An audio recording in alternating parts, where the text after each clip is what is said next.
US లో doctor గా స్థిరపడాలని అనుకుంటున్నారా? అయితే అతి తక్కువ ఖర్చుతో ఎగ్ప్లస్ తో సాకారం చేసుకోండి. Welcome to iDream media. So చాలామందికి ఏంటంటే ఏదైనా అంత తొందరగా గుర్తుండదు, లేదా చెప్పాలన్న మాట త్వరగా రాకుండా ఉంటుంది. బ్రెయిన్ షార్ప్గా ఉండదు, బ్లంట్గా అయిపోయి ఉంటుంది.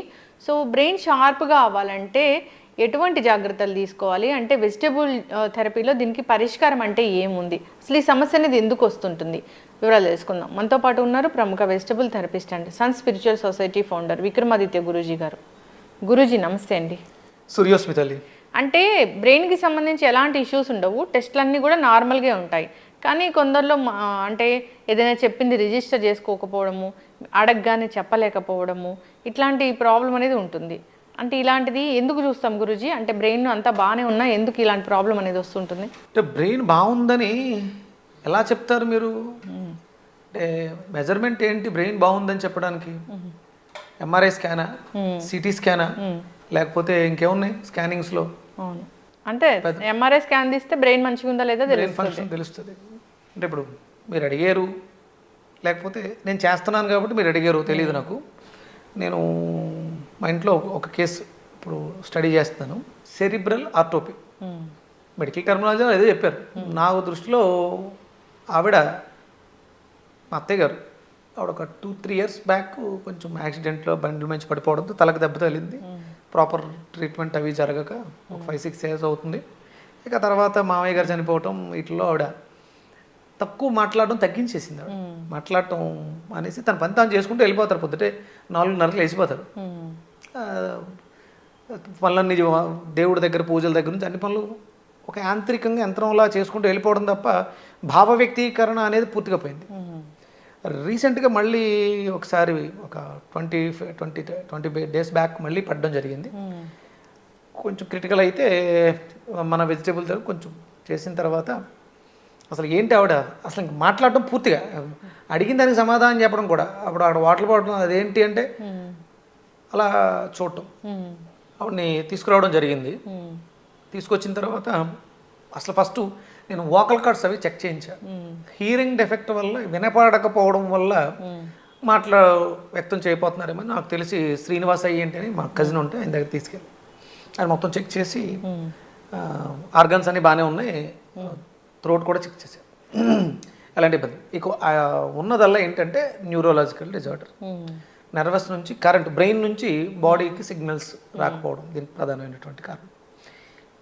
చిన్నప్పుడు ఎలా అయితే మనం ప్రాక్టీస్ చేయిస్తామో పిల్లలతో బ్రెయిన్ షార్ప్ అవడానికి, మాటలు రావడానికి, అదే ప్రాక్టీస్ ఇప్పుడు ఈ ఊళ్ళో కూడా మాట్లాడుతూ ఉండడం వల్ల ఉన్నవే లోపల ఉన్నవి కరెంట్ ఆన్ అండ్ ఆఫ్ అవడం వల్ల ప్రజెంటేషన్ రావట్లేదు.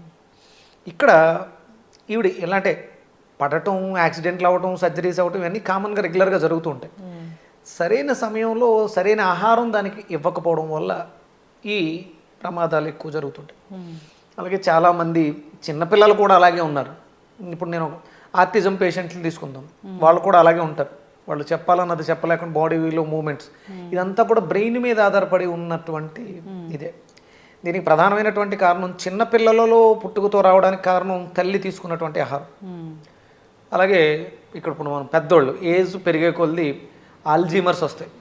బ్రెయిన్ సరిగా పనిచేయకపోవడం వల్ల జ్ఞాపక శక్తి తగ్గిపోవడం, చాలా రకాల డిఫరెంట్ కేసెస్ ఇప్పుడు నేను చూస్తున్నాను.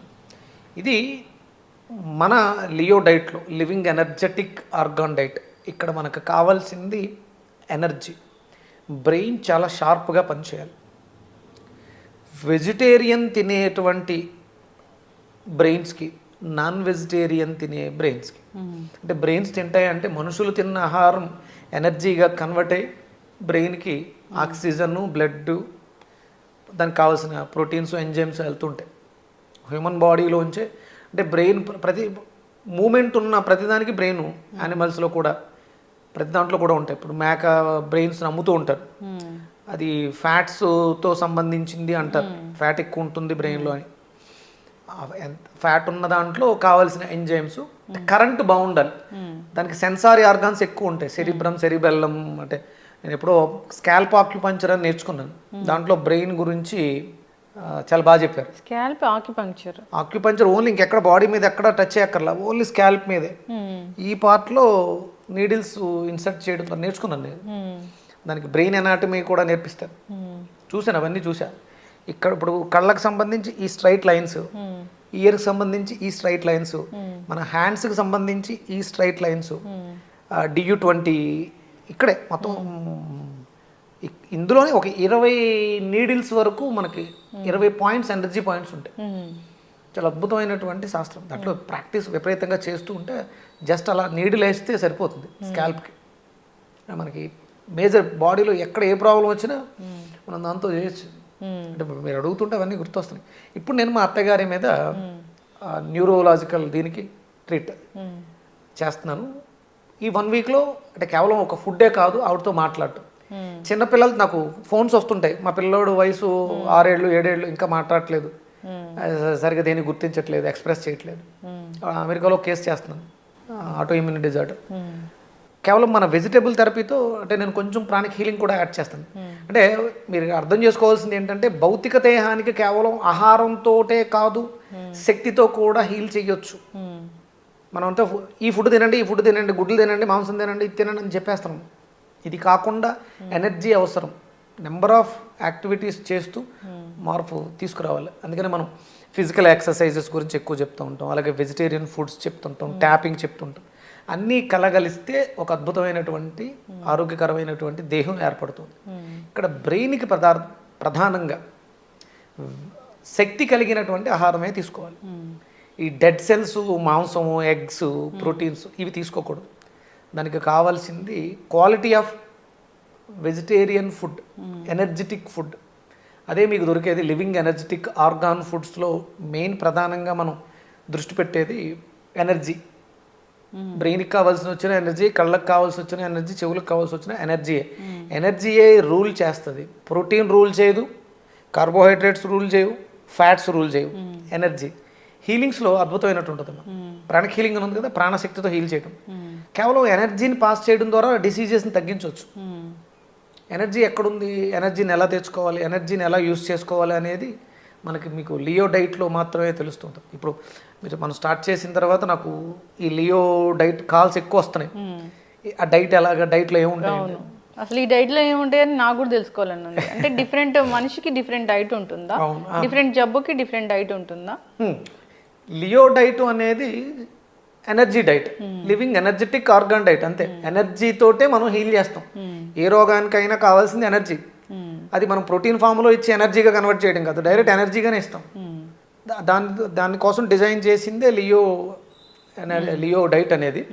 ఇది యాన్సెంట్ వేదిక్ ఇండియన్ డైట్. ఇప్పుడు మనం బ్రెయిన్ గురించి మాట్లాడుకుంటున్నాం కాబట్టి మీరు అడిగిన ప్రశ్నకి బూడిద గుమ్మడికాయ బ్రెయిన్ ఎనర్జీకి చాలా అద్భుతంగా పనిచేస్తుంది. బూడిద గుమ్మడికాయ జ్యూస్ అందులో బ్రెయిన్కి సంబంధించినటువంటిది ఇష్యూ కాబట్టి, నరాలకు సంబంధించిన ఇష్యూ కాబట్టి గోరుచిక్కుళ్ళని ప్రధానంగా తీసుకుంటాం. దానికి అద్భుతమైనటువంటి ఫ్యాట్స్ కావాలి. మనకి గుడ్ ఫ్యాట్ అనేది కొబ్బరిలో దొరుకుతుంది.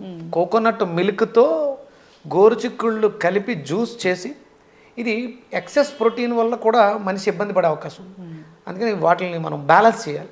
అందుకని బూడిద గుమ్మడికాయ, కొబ్బరి, గోరుచిక్కుళ్ళు, అల్లం మనం ప్రధానంగా జ్యూస్ రెగ్యులర్గా తీసుకుంటూ ఉంటే బ్రెయిన్ షార్ప్ అవుతుంది. మీరు చేస్తున్నటువంటి సాధనలో మీకు అద్భుతమైనటువంటి రిజల్ట్స్ వస్తూ ఉంటాయి.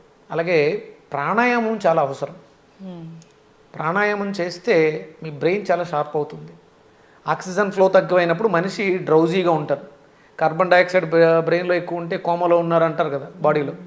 అందుకని ప్రాణాయామం బాగా చేయాలి. అది లోపల ఎక్కువసేపు ఉన్నా, లేకపోతే మనం ఎక్కువ పీల్చలేకపోయినా కూడా ప్రమాదమే. మన లంగ్స్ కూడా చాలా యాక్టివ్గా పనిచేయాలి. దానికోసం బ్రెయిన్ ఎనర్జీని పెంచడం కోసం మనకి B12 చాలా బాగా కావాలి. B12 కావాలి కదా అని చెప్పేసి మళ్ళీ మీరు మీట్కి వెళ్ళకూడదు. వెజిటేరియన్లోనే B12 పుష్కలంగా లభించడానికి మనకి మ్యాంగో సీడ్ పౌడర్ అని చాలా రకాలు ఉన్నాయి. న్యాచురల్గా మీకు దొరకందంటూ ఏదీ లేదు. మనిషి మాంసాహారి కాదు, మాంసం తినకూడదు. అసలు గుడ్డు అనేది చాలా ప్రమాదం. అది గుడ్డు తింటే అష్టదరిద్రాలు చుట్టుకుంటే ఆడు దరిద్రుడు అవుతాడని శాస్త్రం చెప్తుంది. అసలు గుడ్డును అసలు దరిచేరనివ్వకూడదు. బ్రెయిన్ బాగుండాలి, ఆలోచన బాగుండాలి, ఆరోగ్యంగా ఉండాలి అనుకుంటే. చక్కగా చెప్పారు గురూజీ. అంటే బ్రెయిన్ అంటే అంత బాగానే ఉంది, సరిగా పని చేయట్లేదు, సరిగా మనం పెట్టుకోలేకపోతున్నాం. అల్జీమర్స్, జ్ఞాపక శక్తి కోల్పోవటం. అంటే అంత జబ్బు కూడా రాలేదు కానీ ఎందుకో గుర్తుపట్టలేకపోతున్నాము, మనము కాన్సన్ట్రేట్ చేయలేకపోతున్నాము అని అంటే దానికి వెజిటబుల్ థెరపీలో చాలా చక్కటి అద్భుతంగా బూడిద గుమ్మడికాయమ్మ. ఇంకా మీరు కావాలనుకుంటే ఇంట్లో కుండీల్లో బ్రాహ్మీ ఆకులు, సరస్వతి ఆకులను పెంచండి. ఒక రోజు 4-5 ఆకులు బూడిద గుమ్మడికాయలో జ్యూస్లో వేయండి. దాన్ని కూడా తీసుకుంటే బ్రెయిన్ చాలా షార్ప్గా పనిచేస్తుంది. అలాగే వాల్నట్స్ బ్రెయిన్ షేప్ ఉంటాయంట. అవి అంటే ఇప్పుడు డిసీజ్ తోటి ఉన్నాం, రెగ్యులర్గా చాలామంది తింటున్నారు. ఇప్పుడు అవసరం ఏజ్డ్ పీపుల్స్కి ఈజీ డైజెస్ట్ అవుతూ అది మనకు కావాల్సిన శక్తిని ఇవ్వాలి. వయసులో ఉన్న వాళ్ళకి వాల్నట్స్తో పనిలే, వాళ్ళకి పల్లీలు సరిపోతాయి. పెద్దవాళ్ళకి చిన్నపిల్లలకి వాల్నట్ని మిక్సీ పట్టి జ్యూస్ చేసి ఇవ్వచ్చు. అలాగే బూడిద గుమ్మడికాయ బ్రాహ్మీ ఆకులు కలిపినటువంటి జ్యూస్ ఇవ్వచ్చు. గోరుచుక్కుళ్ళు మీ బాడీకిలో ఉన్నటువంటి ప్రోటీన్ తయారీ వ్యవస్థ మెరుగుపడుతుంది. అంతే తప్ప బయట నుంచి సప్లిమెంట్ ప్రోటీన్ మీరు ఏది ఇచ్చినా, మీట్ ఇచ్చినా, క్యాప్సూల్ ఇచ్చినా, ఏది ఇచ్చినా వేస్ట్. అందుకని మన శరీరమే ప్రోటీన్ తయారు చేసుకునేలాగా కావాల్సిన ముడి పదార్థాలు కొబ్బరి, గోరుచిక్కుళ్ళు, అల్లం, బూడిద గుమ్మడికాయ, వాల్నట్స్, సరస్వతి ఆకు, ఇలా ఎన్నో మన వంటింట్లో మన ఎదురుగుండా ఉన్నాయి. సాత్విక ఆహారాన్ని తీసుకుంటూ బ్రెయిన్ షార్ప్ చేసుకోవడం చాలా ఈజీ. ఎస్, చక్కగా చెప్పారు గురూజీ. ఫాలో అవ్వాలని కోరుకున్నాం. ఇలాంటి ఇబ్బంది పడుతున్న వాళ్ళు తడబడుతూ ఉంటారు, పెట్టుకోలేకపోతుంటారు, గుర్తుపట్టరు. కొంతమంది పేర్లు కూడా అంటే తొందరగా చెప్పలేకపోతూ ఉంటారు. నేను 1 వీక్లో మా అత్తయ్య గారికి జ్యూసెస్, బూడిద గుమ్మడికాయ, మంచి గుమ్మడికాయ, గోరుచిక్కుళ్ళు, గ్రేప్స్ జ్యూస్ ఇస్తూ 1 వీక్లో ఆవిడలో చాలా చేంజెస్ బాడీలో. ఆవిడ గుర్తుపడుతుంది, మాట్లాడుతున్నారు. ఇప్పుడు అంటే ఊపిరితిత్తుల్లో గాలి కూడా సరిగ్గా రేక మాట కూడా వచ్చేది కాదు. ఆ లంగ్స్ని కూడా క్లీన్ చేసేసాను. ఇప్పుడు వాయిస్ వస్తుంది, మాట్లాడుతున్నారు. ఓం అంటే ఓం చెప్తున్నారు. అంటే ఇంకొకటి ఏంటంటే చిన్నపిల్లల్లో ఈ స్థితి ఉంటే మీరు తెలుగు పదాలను ఉచ్చరించేలా ఎక్కువ చేయండి, బ్రెయిన్ షార్ప్ అవుతుంది. ఇంగ్లీష్ వర్డ్స్ వాడడం వల్ల పెద్దగా బ్రెయిన్కి స్ట్రెయిన్ ఉండదు. చిన్నపిల్లల్లో ఈ పరిస్థితి ఉంటే జ్ఞాపక శక్తి పెరగాలనుకుంటే మీరు తెలుగు కంపల్సరీ నేర్పించండి. తెలుగు పదాల ఉచ్చరణ ద్వారా జ్ఞాపక శక్తి పెరుగుతుంది. అది కేవలం తెలుగుకి మాత్రం ఉంది, వేరే లాంగ్వేజ్కి లేదు. చక్కటి ఇన్ఫర్మేషన్ గురువు గారు, ధన్యవాదాలు. Suryasmita. And for more videos, Please subscribe to iDream. Please subscribe to iDream. Please subscribe iDream. And please subscribe to iDream. For more videos, subscribe to iDream. please like, share and subscribe to the channel. Congratulations, iDream. Subscribe to iDream. Subscribe to iDream. So subscribe to iDream Media. iDream ki iDream team andarki huge congratulations. Please subscribe iDream Media. Please subscribe to iDream. Subscribe iDream. Please subscribe to iDream. iDream అంటే నా కళల channel subscribe చేసుకున్న నోరు తిరుగుతలేదు, మీరైతే గంట గుర్తు కొట్టండి. For more such videos, please subscribe to iDream. Subscribe to iDream. Please subscribe to iDream. Please subscribe iDream Media. Please do subscribe to iDream. Please subscribe to iDream Media. For best entertainment and information, please subscribe iDream. And don't forget to subscribe to iDream.